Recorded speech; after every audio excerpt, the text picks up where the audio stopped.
This is a secret I've that seen most it. people won't tell you, right? I've seen it on my show as well, yeah. You should quit on more goals, but you don't quit on your mission. That's the most important thing. I tell you to set goals beyond your lifetime. Rise and shine! It's Entspresso time. Hey, it's Evan Carmichael, and I am not a morning person, but when you start your day with an inspiring routine every day, like maybe watching these videos, it will change your life. So good morning, know that I believe in you, grab your coffee, and get ready for a shot of Entspresso from Ed Mylett. I wake up every morning. Espresso keep me going. I wake up every morning. There are people listening to this who are not wired. It's okay if you were watching this and say, my goals aren't financial. I'll accept that for a second. What I don't accept is when people tell me that, but it's not replaced with another obsession that would fulfill them. If it's, I want to have 1 million children get educated, or I want to feed 1 million people, or I want to start a charity that does XYZ for homeless women. All those things will take money. Well, those things Right. do take money. Well, or the raising of money, right, from Right. someone else. And so I find it that people either aren't clear on what their obsessions are, or when they get them, they're just some arbitrary thing they've set low that they think everybody else would think is a big deal. And so we were just off camera right before we went live, and we were both saying to each other, which is just, probably only say to each other, is we both really feel like we're behind. We really feel uncomfortable with where we are, because what we want to achieve, when I've done my show, the number one thing that surprised me, Omar, is in my podcast, in my show, is when I interview people, some say it on camera, but almost all of them say it off camera. And that is that, honestly, this is something people would be shocked by. The mega achievers that I have on my show struggle with what I would even call borderline depression. This is a secret that most people won't tell you, right? I've seen it on my show as well, yeah. And okay, so you understand They're not this. fulfilled, they're not happy. They made the money, but they don't have a momentum. I think there's an element of that. Right. And I think there's another element that people that are mega achievers have such gigantic standards and outcomes for themselves that they're never quite meeting them. And I kind of like that. I kind of think that having some discomfort with where you are, everyone thinks, I think everyone's fantasy is, I want to get somewhere where I don't want something anymore. Listen to me on this. I think a lot of people think, if I could just get somewhere where I no longer feel uncomfortable, where I no longer want something I don't have, where I'm no longer seeking something. What they're really saying is, I'd like to get somewhere where I no longer will grow again, right? I don't want that. I always want to be in a state of discomfort, a state of growth, a state of contribution. And so you better be careful that whatever you set, that as you're approximating it, as you're getting closer, that the next one's thrown out there, the next one's thrown out there. We spent the better part of the last 2 hours, both of us, we're playing cards. What do you want, man? What makes you happy? He was beating me at cards. I took literally all his money tonight, as a matter of fact, right? Well, all the money that was on the table. But the point I think I would make to you is that your obsessions are what you're going to get. So be very careful what you choose, make them big, and make sure that there's something that, at least at this stage of where you are in your current level of awareness, you believe truly would make you happy, truly would make you fulfilled. And be very careful when you set them. And so if that's $1 million, great. Like, we're both at a point now where, and we don't mean it in a condescending way whatsoever. I know that $1 million is not a lot of money in this world. Right. Maybe it was a lot of money in 1940, but it's not anymore. People that make 6 figures, and bless their heart, there are still people walking around that have deluded themselves into comfort and thinking, I'm successful because I make 6 figures. 6 figures was a lot of money in 1965, man. Right. This is 2018, 2019, when some people will watch this. That's not a lot of money now. And really, neither is 7 figures in income anymore, right? And so it's just a matter of you getting aware of what your capacity is. And the more you're aware of how spectacular you're wired, the less you'd shortchange yourself with really small goals. You need to set a goal so big that you'll never achieve it. Set a goal that you will never accomplish, that's never gonna happen, and you wake up every day trying to make it happen. That's called a mission. And it's way more important than setting short-term goals for yourself. I got inspired by Ted Turner. If you know Ted Turner, he's a billionaire entrepreneur, worth over $2 billion, mega philanthropist, donated over $1 billion to the United Nations and doing lots of work in the community. And he got inspired when his father killed himself.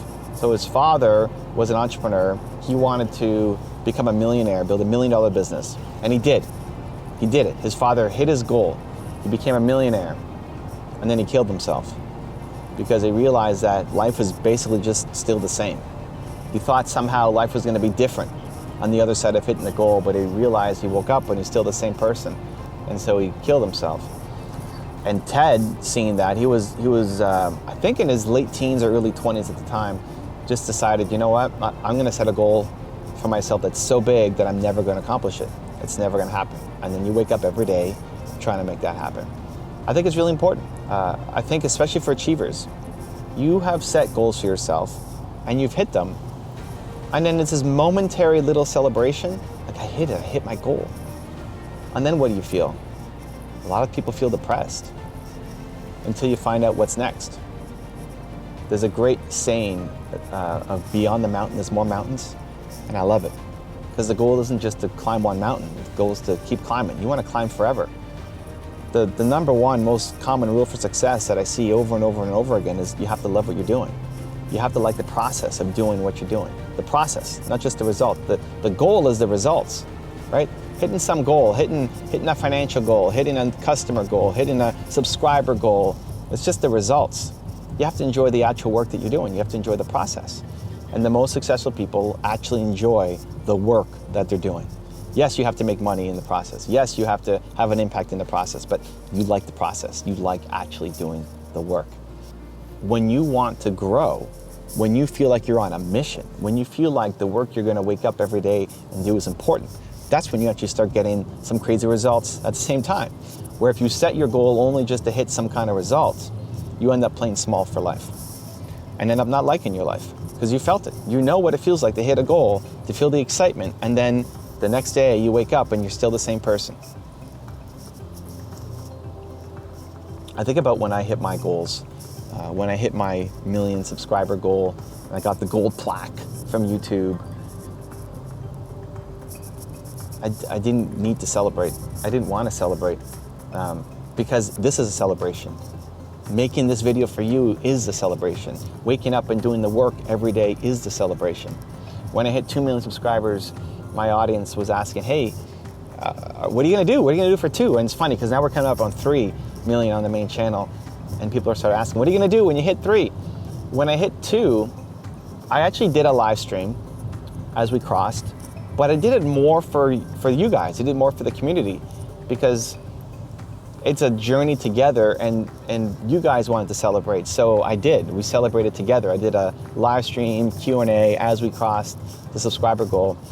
And then I actually felt guilty afterwards. I felt like, should I celebrate more? Is there something wrong with me for not celebrating?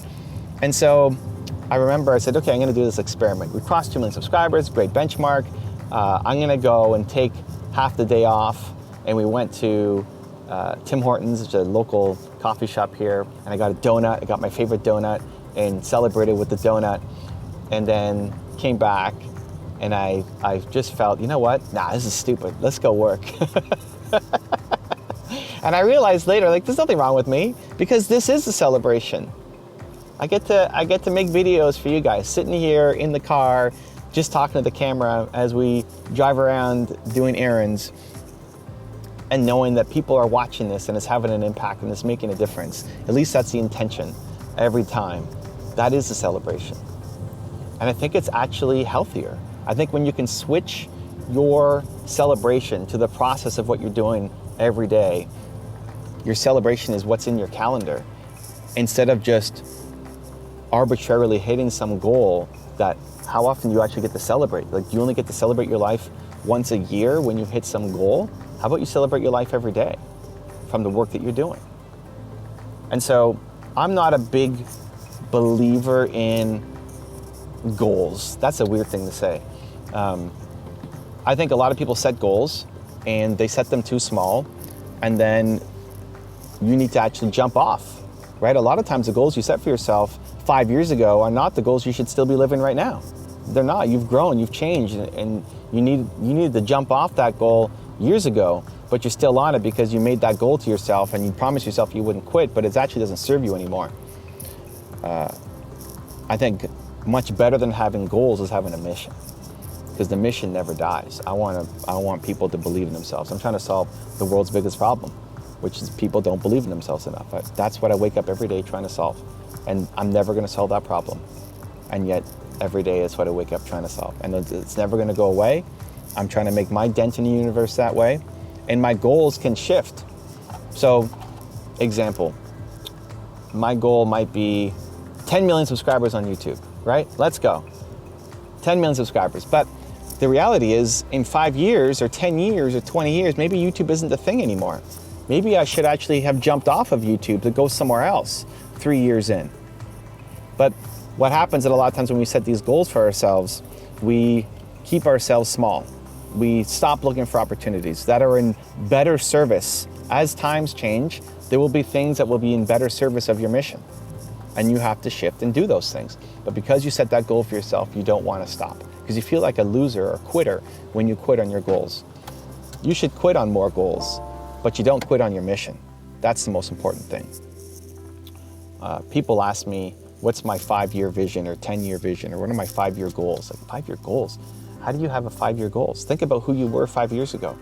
Think about who you were 5 years ago or 10 years ago, the person that you were. Think about that person. Could that person that you were 5 years ago predict where you are right now? Would you want the person that you were 5 years ago making goals for you right now? Would you want that to happen? No, right? Because you've grown, because you've learned, because you've gotten better. So what makes you think that you can, with any degree of certainty, predict the future for the 5-year person that you're gonna be? You can't. Like any idea that you have for yourself or where you're gonna be in 10 years is crazy small compared to what you're actually gonna be capable of. And so there's nothing necessarily wrong with having those goals. I think the important thing though is to be able to abandon the goals when it makes sense. Because I do think people stay in businesses for too long, they stay in relationships for too long, they stay on one track for too long when they should have shifted, they should have jumped, they should have moved because it was in better service to them and their mission. So I'd much rather you have a mission, a giant mission, a giant, crazy, big mission that is never gonna happen. But as long as you are walking this earth, as long as your heart is still beating, you're gonna use the last breaths that you have to make that mission come a little bit more true for the people around you and for the world. Now I've got a really special bonus clip that I think you're gonna enjoy. But before that, it's time for the question of the day. I wanna know, what was your single biggest takeaway from this video and your plan of action in the next week? When you watch a video and you just get motivated, the science says you have a 35% chance of following through. But when you get motivated and actually make a plan of action for what you're gonna do, you go from 35% to 91% chance of following through. And when you commit publicly, like in the comments below, you jump to 95% chance of following through. I want that to be you. I want you to be the person who actually follows through. So question of the day is your single biggest takeaway and your plan of action for the next week. Let me know down in the comments below so we can celebrate you. I love the book by my brother Evan Carmichael, Built to Serve, you guys. This is the kind of thing you get in this book. Most people wake up and drive to a job they hate. Think about your 5 closest friends. Are they happy? Do they live their lives with purpose? Do you? We put on a fake front for what we want people to see and think about us, but the reality is most people aren't happy. We're lost. We settle. You can't be happy if you don't know your purpose. And then he goes on to explain how to do that. You guys should get this book, Built to Serve, by my dear friend Evan Carmichael. You've been trained, keep your head down, don't embarrass yourself, don't embarrass the family, don't say things that may not happen. And I do just the opposite. I tell you to set goals beyond your lifetime. I tell you to set goals as soon as humanly possible. When kids come to me, they want to make 1 million, 10 million, you know, and then when they've made 100 million, they say, Mr. Pena, we would have never, ever dreamt that we could create 100 million until we met you. You will never exceed your highest expectation. You will never exceed your highest, craziest thought. Never. That's a guarantee. And so then why, other than you've been taught by your parents in conventional wisdom, to set low goals? They've told you, the theory is you set low goals so then stair-step achievement, and you won't be as disappointed when you fail. That's the theory. But normally the person or the persons that have proposed that theory are poor. If you want another awesome Ed Mylett video, check it out right there next to me. I think you'll enjoy it. Continue to believe, and I'll see you there. We live too often in our lives some other person's script, right? Someone else's script. Remember this, you're the lead character in the story of your life, and the person who controls that script is you and your God. Without the kick, you stay stuck.